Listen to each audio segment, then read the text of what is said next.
We see a deep, underwater view with a lesson on biology in the background. Danny Flinders breathes heavily under her aquanaut suit as her eyes explore the deep ocean. She is a biomathematician who enjoys exploring the depths of the ocean. She moves towards the camera and it is revealed that she is in a simulation of the underwater. Thumbs, her colleague and friend, informs her that they are needed on the boat for a team debriefing. There, their captain goes through the order of their dives. He pairs the divers, assigns a pilot for each pair, and also tells their destination. He pairs Danny and Thumbs, with Etienne as their pilot, for the last and deepest dive, which is around Jan Mayen. Danny doesn't seem so excited about this and just looks blankly at the captain and the map he is pointing to. Thumbs, thinking that Danny is upset that they are going to be the last to dive, tries to comfort her by saying the advantages of being the last divers. Danny tells him that she is not thinking about that but rather the absence of her significant other. James Moore, who is a spy, hasn't been calling her for a month now. Thumbs reasons that there must be no reception in his area. Danny does not believe, especially that his absence has been too long. She tells him that maybe he just stopped being interested in their relationship. He repeats his reason earlier. Danny still doesn't believe this and just nods. A bunch of African kids play and run from the beach. This is Somalia where James is stationed.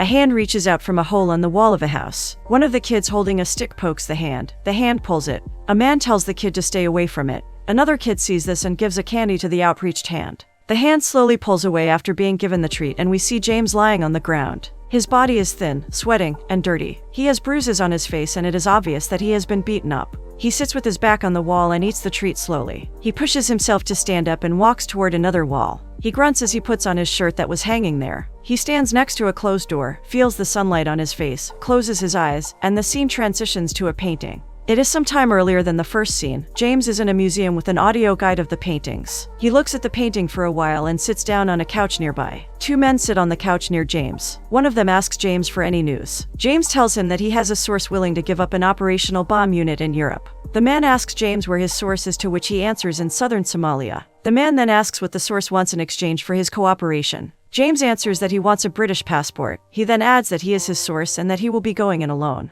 The other guy discourages him, saying it's not a good idea. The man plugs a cord in James's audio guide and they continue to communicate through their devices while walking around the museum, making it seem like they are only listening to audio guides. James informs them that he will get in through a small plane and will be using his water engineer alias and meet his contact at Kismayo Airport. They tell James to not let the people there know that he can speak Arabic. Right before James removes his earpiece and walks out of the museum, he receives a picture of Yusuf Mohammed al-Afghani. They tell James that Yusuf is in Somalia at the moment and that they will send him more information about this after a few days. Outside, James sends a message to his office, saying that he would be taking some time off and asking them to hold his flight to Kismayo. Dani arrives at Deep. She is welcomed by an old man at the station who gives her a ride to the Maison Atlantique. She walks around and stares at the beach. She picks up a stone and uses it to draw lines on a huge rock near the ocean. She seems perplexed and examines the rock more thoroughly. James is also staying at the Maison. He asks the bartender for a whiskey. He also asks for his name. Danny reads a book while sitting.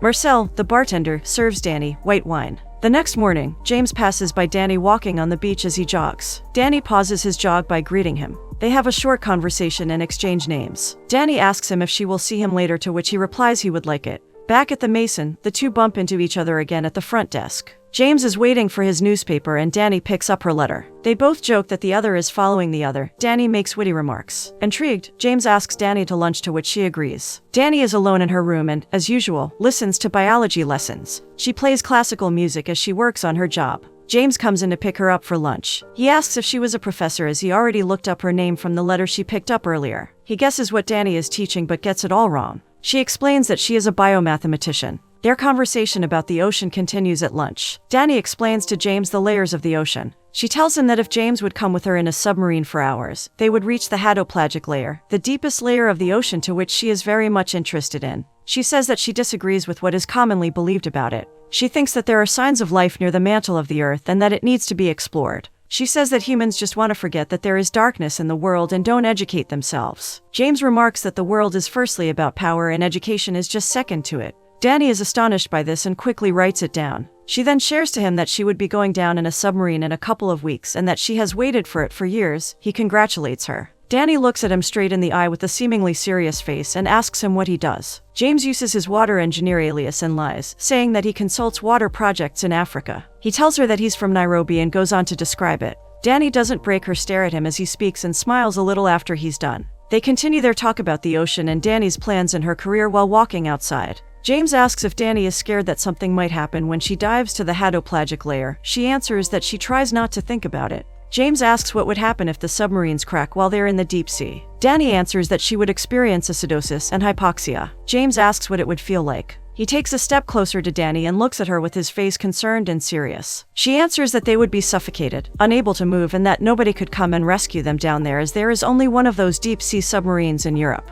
James shows a faint and quick smile even though his eyes are already tearing up. Danny brings James near the beach to show him what looked like remains of a huge stone structure. James climbs to the stone and examines it while Danny undresses to swim. James tries to stop her but watches her instead, laughing. He puts his jacket over her after she swum. Back at the Mason, the two have a drink. James tells Danny that although she has been talking to him for a long time about the world, ocean, and dolphins, she didn't really talk about herself. Danny says that he has learned to listen well to people and asks him as to why did he have to acquire such skill. James tries to dodge this, asking Danny why she thinks that he needed to acquire the skill. Danny tells him that no one is an expert at anything unless it is needed. Still hiding the fact that he is a spy, James just says that he has sisters. The two continue to talk. James escorts Danny to her room. He squeezes a clump of her hair and says that she's still wet. She calls him a chicken, goes inside her room, and leaves the door open for him. James follows and closes the door behind him. He goes in to kiss Danny passionately. They go in front of the fireplace and caress each other's body, their lips and hands traveling to the other's body as they share a passionate moment.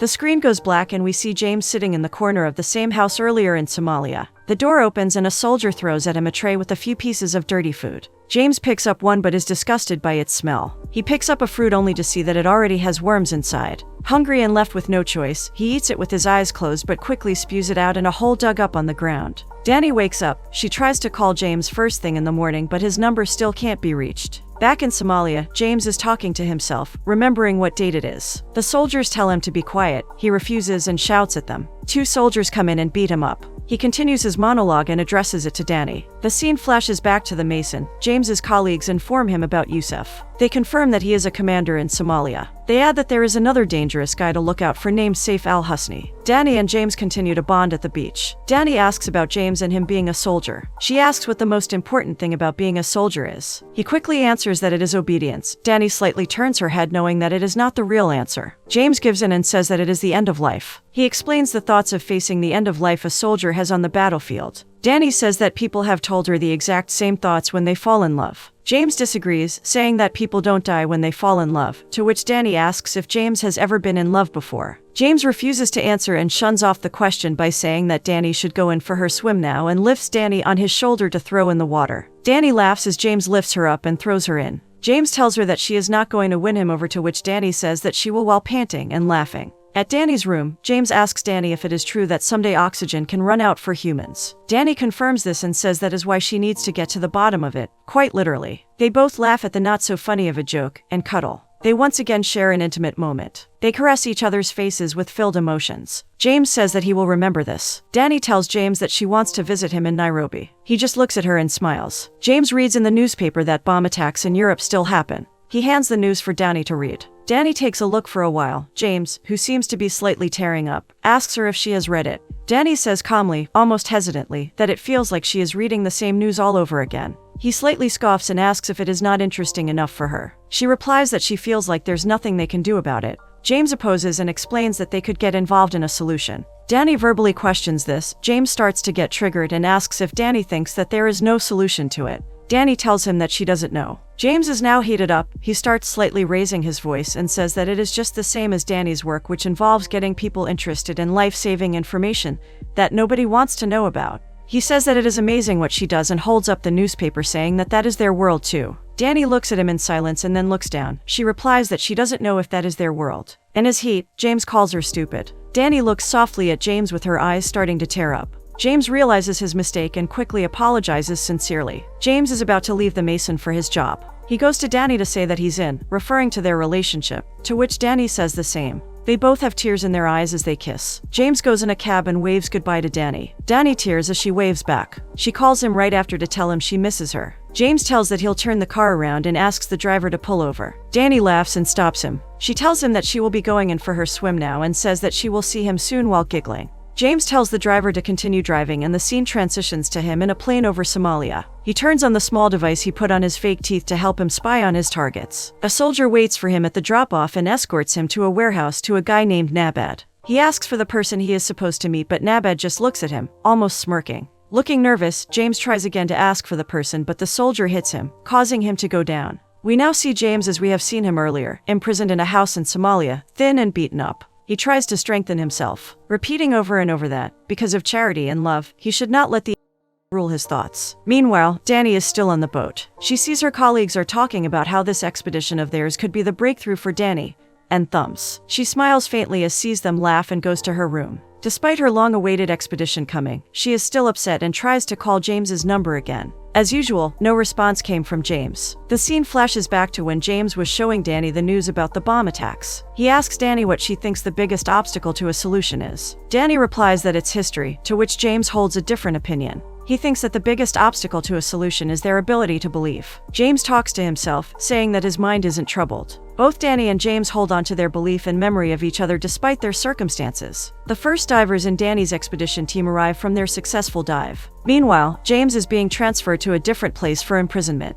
He is thrown into an underground place with only a hole on the ground above serving as his light. Danny's phone loses signal as they are now in the middle of the ocean. James lies there on the ground and says that he is now on the ocean floor, addressing Danny. He struggles in his confinement while Danny is heartbroken, always remembering memories with James. Two soldiers get James to the beach and tell him that they will now take his life there. James prays as he walks in the water. We hear a gunshot, but James is unharmed, and instead soils his pants. He laughs as he removes his pants in the water. A soldier comes to him and ties a scarf around his waist. They pull James to the shore, and there, James hallucinates Danny smiling and looking down at him. The soldiers pull him up and say that he's lucky that he's alive. Danny is anxious as she goes into a submarine, mentally preparing herself for her dive. She remembers James asking her if she's afraid that something wrong might happen down the ocean. She yells in frustration as she exercises with blasting music. The soldiers bring James to their base and handcuff him. Here, he sees their commander, Yusuf. Danny breaks down in her room, still trying to contact James. Seeing that she still has no signal, she throws her phone to the floor in frustration. Yusuf wakes James up and offers him alcohol. Yusuf asks why James is there. James uses his water engineer alias and says that Yusuf's people rely on him for clean water. Yusuf seems to believe James and sends him to the doctor. James takes a bath, changes clothes, and goes to the doctor for a checkup. The nurse takes James's blood. Dr. Shaddad examines James and diagnoses a fracture in his chest area. He also puts first aid on James's severe wound on the head. James asks the doctor if he can help him contact his family, to which he says no. Danny is at work examining a sample. She breaks a glass of sample right before Thumbs comes in. He tells her that he'd be fine if Danny does her part, to which Danny says that she'd be fine if she has a signal. She shares her frustration to Thumbs, who encourages her to focus back to her work. He talks about self-sabotaging and asks Danny to tell that she is not doubting herself. He reminds her of what Danny is trying to prove and adds that she has touched the limits of life, and says that they now have to bring it to the world. He tells her that now is not the time to doubt herself, as there's a lot at stake and money spent. The captain comes into the room. Danny asks if she can go ashore after the next 2 dives. She reasons that she is having difficulties with her calculations. She says she can fly to Iceland and on to Jan Mayen, her dive. Thumbs help reassure the captain that their program allows it, and the captain permits Danny to go ashore. Back in Somalia, James eats his first decent food in weeks, with Dr. Shaddad. Dr. Shaddad shares to James his opinion on a political issue, as there is no one else he can talk to with an education. He asks James what he thinks they should do about the wells in Kismayo. He takes notes of what James tells about this. Dr. Shaddad shares to James the issues that they intend to correct in the community, including poverty and sickness. He believes that at their condition, Somalia will generate a new plague that will spread across the world. James asks if he will turn it into a weapon. Dr. Shaddad is offended by this and hits James. He says that they already have cholera. James tells him to report it. Dr. Shaddad refuses, saying that the organizations who promise to help only deliver so little to the children there. He says that the real solution is to bring the Crusaders back from Somalia, so that the people there could be in a pure Islamic state. James asks him which is more important, treating the people who come into his clinic or following jihad, to which the doctor says that he sees both as treatment. James asks about himself. Dr. Shaddad says that Allah would ask payment of him. James breaks down, saying that he needs to go back home and to Danny. Dr. Shaddad holds his head and says that his life can end tomorrow or he can be the blessed one. He escorts him to the hospital beds to sleep. A boat takes Danny and Thumbs ashore to the Faroe Islands. Danny tells Thumbs that she would be staying there for about a week. They dock to the huge rocks near the island so that Danny can examine the rare species of lichens found there. Danny waves goodbye to the team and enters a small house. The scene transitions back to James. He dreams a quite disturbing dream of his time in the dark place they kept him. There is a commotion outside. James looks at Dr. Shaddad, who remains silent and covers his ears. The soldiers put a woman's head, and from the x-ray, we see the woman's. A child goes in the middle of the commotion, and James is sent back to the room while Dr. Shaddad. They perform a surgery to remove the bullet. James remembers a memory with Danny wherein he reads her a book with the line, "Any man's death diminishes me because I am involved in mankind." Dr. Shaddad comes inside the room and sits on the bed where James is sitting, their backs facing each other. James begs him to let him go. Without facing him, Dr. Shaddad says that he thinks he will be executed soon and that he welcomes it. He adds that he thinks the same fate would happen to James. He closes his eyes and imagines Danny. The soldiers take James to Yusuf, along with a bunch of other soldiers who are seated. Yusuf tells James that they will videotape him soon and goes to ask if he knows about the story of Bambi. Yusuf says that it is like the Crusaders who are burning the Islamic State. James notices Saif, the one he was warned about earlier, sitting next to Yusuf's son. Back at the island, Danny sits in front of the ocean while writing. On the plane to Iceland, Danny composes an email to James telling that she needs to speak with him. She looks out the window and remembers their passionate moment. In Somalia, Yusuf tells James that he wants to convert him to Islam. James refuses and adds that he won't make a videotape for them. Yusuf stops him from talking, saying that he is of use to them and that according to Shaddad, he can clean waters and treat diseases. He says that Allah sees him and is waiting for him to take the straight path. James tells that they have Allah in common yet still rejects Yusuf. James hears Yusuf say to Saif to get James to the mangrove and see if he changes his mind. If James doesn't change his mind, Saif is to get rid of him. On the way to the mangrove, they pass by a house watching entertainment on television. Saif halts the soldiers and throws a. James is taken in a vehicle with more soldiers and they go on a long ride. They stop at a small desert to get fossils. Saif asks James if he likes working for MI6 and CIA. James says that he doesn't know what Saif is talking about. Saif says that James's friends don't care for him and that jihad is life after death. James and Saif sit silent on the fishing docks. Saif looks at him briefly and to the ground. James does the same. Danny deletes the email she composed for James. James and Saif continue to travel. Danny checks the submarine. At the beach camp, James sees Saif preparing many the next attack. Danny and Thumbs are now about to dive. Danny checks her phone for messages before going in the submarine, but still no response from James. James looks up at the sky and wishes Danny a safe dive. James overhears Saif say to the soldiers that the American base is very near, and that they should stay out of sight. He deactivates the device on his fake teeth to alert his colleagues. He whispers, again addressing Danny, that he doesn't want death but rather, he wants to be beside her. A tear falls down his cheek as he puts the teeth back in his mouth. Once again, he imagines Danny looking at him.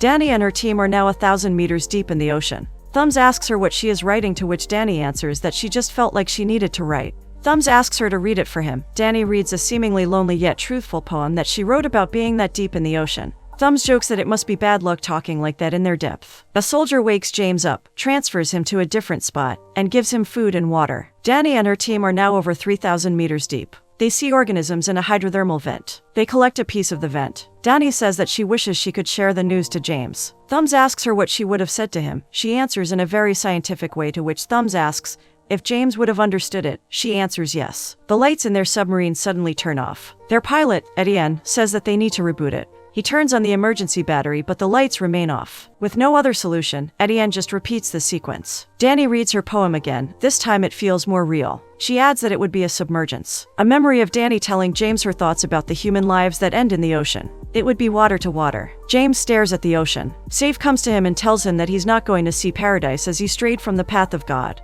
James says do not compel anyone to convert in Arabic. Saif laughs and says that James knows Arabic and that he has read the Quran. Danny's submarine turns back on with the emergency battery, and they go up. James walks to the ocean as an American helicopter comes in to ambush Saif and his soldiers. He says that he will see Danny again and swims as the bombs go down. We hear him yell and see his body float. His eyes close and the screen shows a faint image of Danny, smiling. James indeed sees Danny once more.